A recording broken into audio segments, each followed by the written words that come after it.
Okay, guys. I kind of really want to hammer this home because I'm not sure if I've said it enough.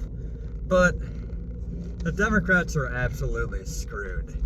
If you don't know what I'm talking about, I have mentioned before, and I hold to this, is that the main problem that Democrats are suffering from is that they have been suppressing their socialist candidates for a long time now. Now, there have been people who ran as socialists or communists for quite a while, for decades. And there would always be something that would happen, like one got arrested, and that actually made him more popular. It gave him like the kind of the Trump effect, I guess. And when he was in jail, I think he got like 30% of the vote or something insane like that. The more you try to suppress people that are crazy, the more their opinions rise to the surface. Because people start to think that, hey, maybe he has a point if the establishment wants him not to talk. That's not what we want at all. We want these people to talk as much as possible. We want them to tell everyone all of their insane ideas. That's why a lot of people are just so excited, like in the Republican Party and not conservatives in general, to have like people like AOC, Jasmine Crockett, Bernie Sanders, and all the progressives being the main voices in the Democrat Party. Because they're just so nuts, just so off the rockers, just completely delusional and detached from reality, that the more they speak, the more it completely destroys the Democrat Party. No, I mentioned this before, but it's not like the Democrats. I have no problem with having a two-party system, or having a system that more than two parties could actually survive in. It's just that what the Democrats have been pushing for the last few years, just absolutely awful policy decisions. Stuff like I can't get behind whatsoever. So until they learn their lesson and start to pick people, start to get rid of the corruption in their party, I want them to lose. It's not like I trust the Republican Party. Hell, the Republican Party can sometimes be even worse, depending. Letting them be manipulated into holding wars that are completely unnecessary. Now, it's really hard for me to say, but like, I am never that broken up if a dictator loses power. But given how much bad crap came out of the fact that like Iraq got overthrown, I mean, I get it. I understand why people look at the Iraq war and are super not okay with how that whole thing went down, and I agree. Besides the point, the Democrats, progressives, socialists, communists,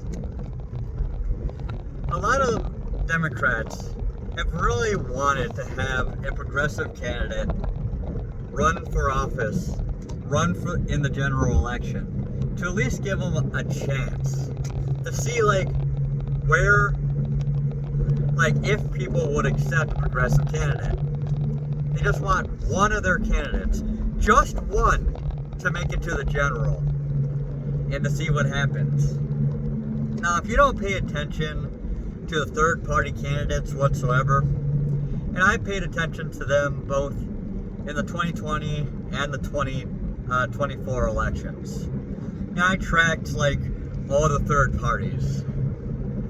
You have at least like 2 outright communist third parties and a few like socialist parties. And they never combine, they never like stand behind like a single candidate. So like for instance, we had William, aka Bill Stoughton, Then you had Cornel West. And then you had Jasmine Sherman, for example.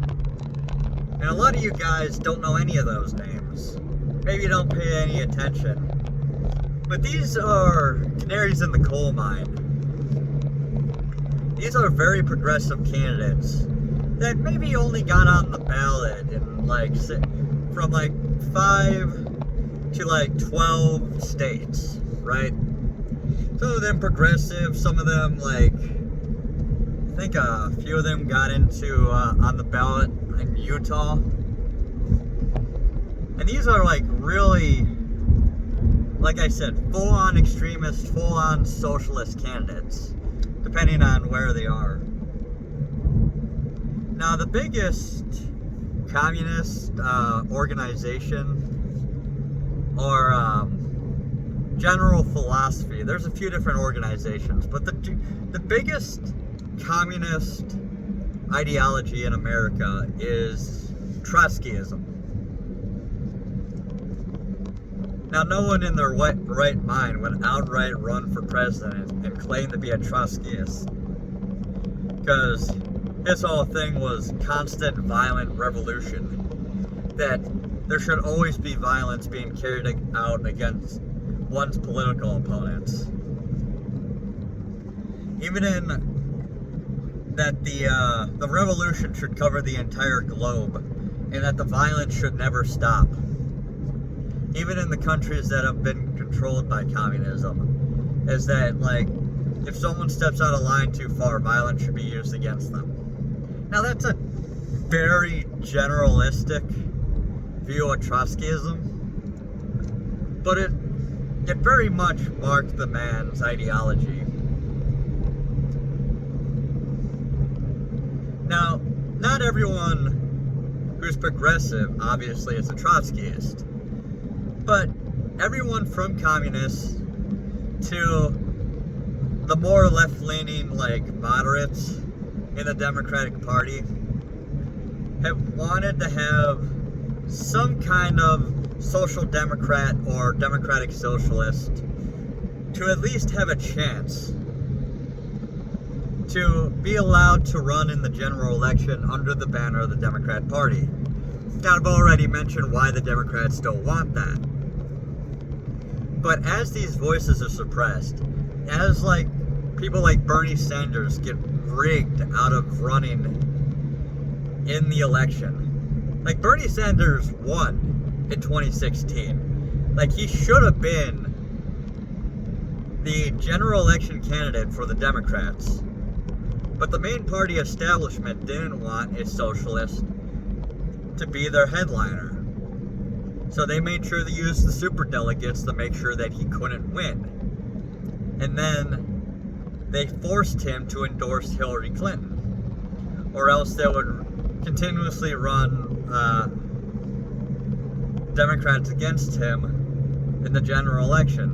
And since they have a lot more resources than Bernie Sanders does, they could beat him in Vermont if they really wanted to, especially given how old he is now. He just can't campaign like he used to. So he just went along with it. But that just angers the socialist wing, the progressive wing, and again, the more moderate but still leftist social democrats and democratic socialists in the Democrat Party. So now there have been calls more and more and more and more to have some far left candidate to rise to the top and take over the Democrat Party. Again, your Jasmine Crockett's or your AOC's or your Bernie Sanders. Now, Bernie Sanders is too old to take over, which is why he's now campaigning, having town halls with AOC. He obviously wants some kind of successor, and she's the main headliner for the progressive wing of the party. And she's going to want to be the candidate in the 2028 election. Now, the Democrats will never allow that. But the way things are going, Chuck Schumer is about to be ousted from the Senate, or from Senate leadership. After all, he broke very easily when it came to the continuing resolution. And this was something that even Nancy Pelosi was angry about. And now they're asking him to step down or to retire. Basically trying to give him the McConnell treatment. And how old he is, he's about to run out of power. He's going to run out of steam. And he's not going to have any influence anymore. So they want to get rid of him and replace him with younger blood. Now, when they did that with McConnell, they managed to get someone who was still part of the establishment as the Senate Majority Leader for the Republicans, but someone who is still kind of willing to play ball with Trump. Somebody who wouldn't be too much of an issue, who wouldn't get the MAGA base, coming after him in the primaries, but still somebody that if a rhino eventually becomes the presidential candidate for the Republicans, he will switch right back to a more moderate establishment. I even hate to say moderate, just straight up establishment uniparty position. So that's what's his name? He's like John something. He's just such a generic politician. Honestly, just completely forgettable. But Schumer's about to be replaced pretty soon too as well. And then Nancy Pelosi is getting up there in age. She's not going to be able to do this much longer either. So as these older generations of politicians start to fall at the wayside, start to get sick, start to get old Dianne Feinstein, and start to, being forced to retire either by their compatriots, their colleagues, or the younger blood who decides that they've been waiting too long, that they want power now. They want to actually be the new leaders of the Democrat Party. That is the time when the progressives are going to make their move, like your AOCs.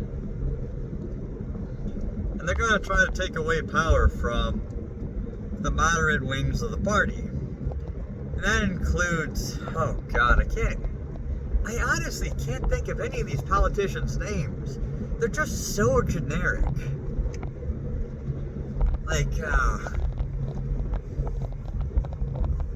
Freaking what? Somebody in the comments tell me the name of the Democrat minority leader.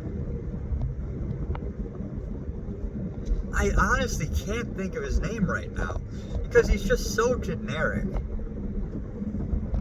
Every time I hear him speak, every time he talks like he is performing in an an 8th grade play or something.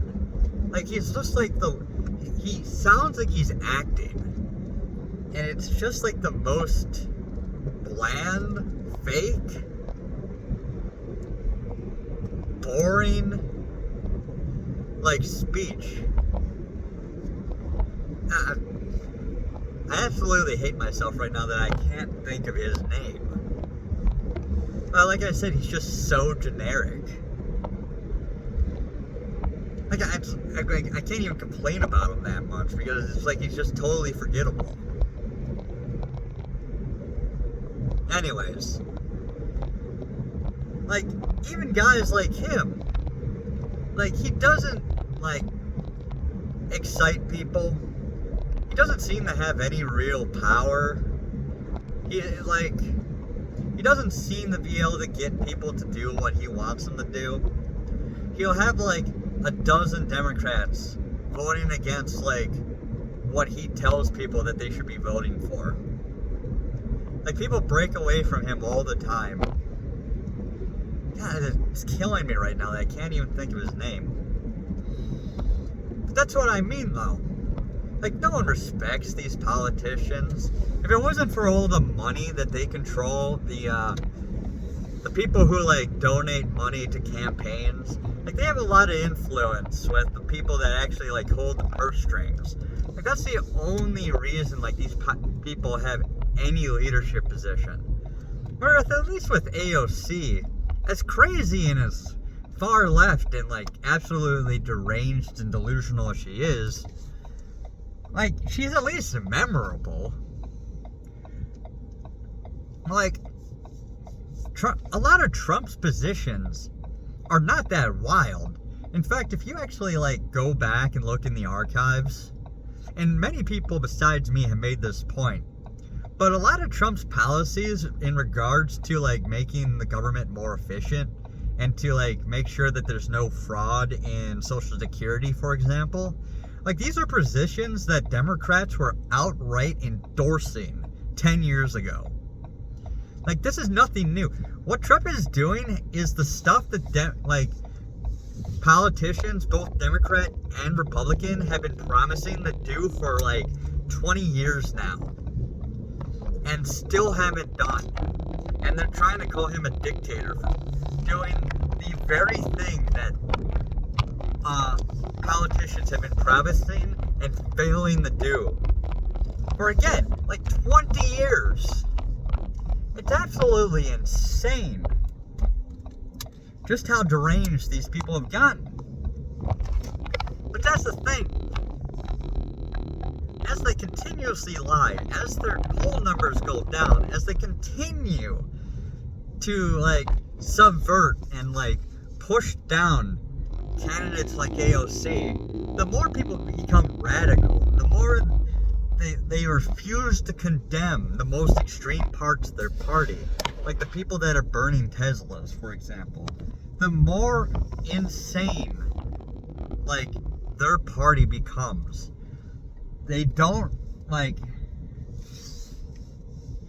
condemn the violence. They don't condemn the corruption. They don't condemn all the issues they have in their party. Like, hardly ever. They did call out Jasmine Crockett for making, like, an ableist joke against, and I can't think of his name either. The governor of Texas. Oh my god. I was gonna say Youngkin, but that's the governor of Virginia.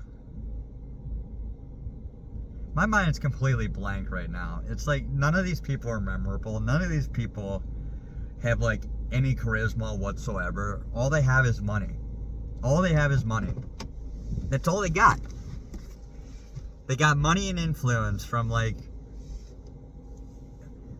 the things that Trump is trying to do right now is stuff that other politicians have promised forever, and they just won't do. And now that he's actually doing it, they're freaking out. And as they're freaking out, the Democrat Party is completely falling apart. And the people who are being radicalized by all this rhetoric are starting to be the ones who are taking control of the party. And as these people are suppressed, and as their candidates are not allowed to run as the premier candidate in the general election, the more and more and more people start to think that, hey, you know what, maybe we should vote in one of these crazies. And it's not even because, like, they're just trying to stick it to the man. It's like people recognize when something's unfair, and they start to, like, root for the underdog. And you have more and more people try to get these candidates in. And eventually when they do, they're going to see just how much the moderates, the centrists, and, like, anyone right of Stalin hates these kinds of candidates. And they're going to lose in an absolute landslide. And the Democrat Party is just going to completely fall apart. They should just let one socialist candidate run. And that candidate is going to fail so hard that the Democrats will never vote for a person like that again to run in the general election. But people like Nancy Pelosi, Hillary Clinton will not let that happen. Because they're like, oh, we at least want a chance, so we're just going to rig the election against the candidate that is currently the most popular. That's not... It's going to backfire in their face. It's going to backfire real bad for them. And at this point, I feel no pity for them whatsoever. They deserve everything that is happening to their party right now. Hey, it is what it is, man. But I'm going to leave it there. I'm going to make it a short one again. Just, the Democrats are so screwed. I wish we had two sane parties in this country, but we don't. We just don't. They're just going to become more and more extreme, and it's just like, they did this to themselves. Well, what else am I supposed to say? Anyways, that's it, guys. Bye.